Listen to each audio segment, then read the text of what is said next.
घरेलू हिंसा ये एक ऐसी समस्या है जिससे जो भी जूझ जाता है वो ज़िंदगी भर इस एक्सपीरियंस को भूल नहीं पाता। अगर घरेलू हिंसा आपके साथ हो रहा है तो इसे जाइए और इसकी शिकायत कीजिए। आप पुलिस के पास जाकर एफआईआर करा सकते हैं। अपने ऊपर क्रूएल्टी बर्दाश्त मत कीजिए। आप इसकी शिकायत करें और पुलिस तुरंत इस पे एक्शन लेगी।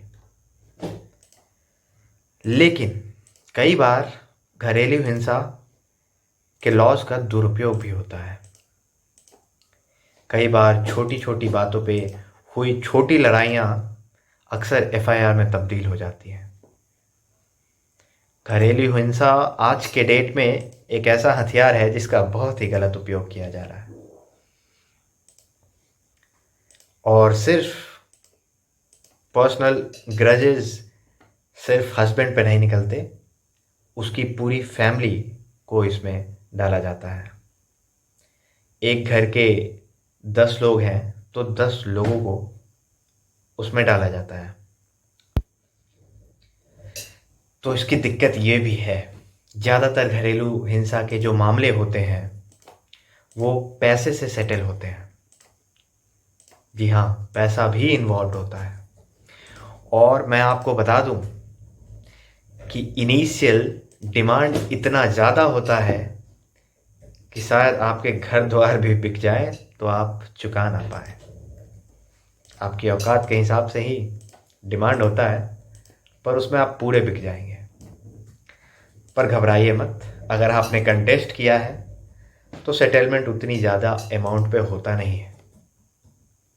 सेटलमेंट कम अमाउंट पे ही होता है। और अगर आप सच्चे हैं, आप प्रूव कर सकते हैं, तो आप पूरा केस कंटेस्ट कीजिए, क्योंकि उससे अच्छा कुछ भी नहीं है। मैं उसके भी फ़ायदे बताता हूँ। अगर आपने केस कंटेस्ट कर लिया, पहला फ़ायदा ये कि आपको मिलेगी छुट्टी। डिवोर्स आएगा उसके साथ फ्री। आप वो ऑर्डर का इस्तेमाल करके डिवोर्स फाइल करें और आपको डिवोर्स मिलेगा। ये एक बहुत अच्छी न्यूज़, क्योंकि उसके बाद आपको डिवोर्स ले ही लेना चाहिए। वो एक सबक होगा जो आपको सीख लेना चाहिए। तो आपको डिवोर्स मिलेगा। दूसरा, आप एक डिफेमेशन का क्रिमिनल सूट या सिविल फाइल कर सकते हैं। अब जब आप डिफेमेशन फाइल करेंगे तो आप उसमें डैमेजेस डिमांड कर सकते हैं। तो जो पैसे आपको देने पड़ सकते थे, अब आप पैसे ले सकते हैं। तो दैट्स अ गुड डील। इसके साथ साथ मैं एक चीज़ और बता दूं, हालांकि डोमेस्टिक वायलेंस के केसेस जनरली वुमेन फाइल करती हैं, पर पुरुषों को मेरी ये सलाह है कि अगर वायलेंस आप पे भी हो रहा हो और डोमेस्टिकली हो रहा हो तो आप भी जाएं और शिकायत दर्ज कराएं, क्योंकि ये लॉ ये कहीं नहीं कहता कि ये सिर्फ वुमेन के लिए है। आप जाकर अपनी शिकायत दर्ज करा सकते हैं।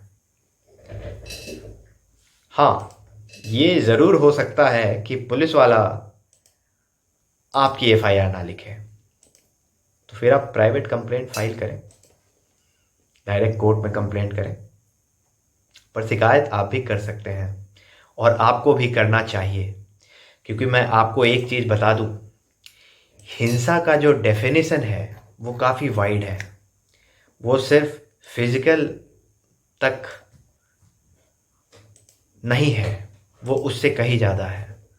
Emotional torture, mental torture, physical torture, ये सारी घरेलू हिंसा का पार्ट है। It is almost impossible to prove mental torture, but yes, if you have evidences, if you have chats, things that can document it, you have a very good chance. So take your chances, don't panic. घरेलू हिंसा के cases आज के date में आ रहे हैं, पर मेरी सलाह यही है कि आप उसे कंटेस्ट करें और पूरी कोशिश करें कि मैटर सेटल ना करना पड़े पैसे देकर। अगर आपके पास ज़्यादा समय नहीं है और आपको लगता है कि आप नहीं करना चाहते तो आप पैसे देकर मैटर सेटल कर सकते हैं। फिर आप लोग डिवोर्स लेकर और अलग अलग ज़िंदगी बिता सकते हैं। मेरी एक राय है, अगर दो लोगों की ना पट रही हो तो डाइवोर्स ले लो, हिंसा हिंसा मत करो, क्योंकि ये तुम्हें डायरेक्ट जेल पहुंचा सकती है। उनके लिए जो करते हैं आप जान जाएं, 3 साल तो कम से कम बनता है। फिर ये हिस्ट्री, सिविक्स, ज्योग्राफी सब गड़बड़ हो जाता है। इसलिए अपने आप को संभालें और घरेलू हिंसा ना करें। आज के लिए इतना ही।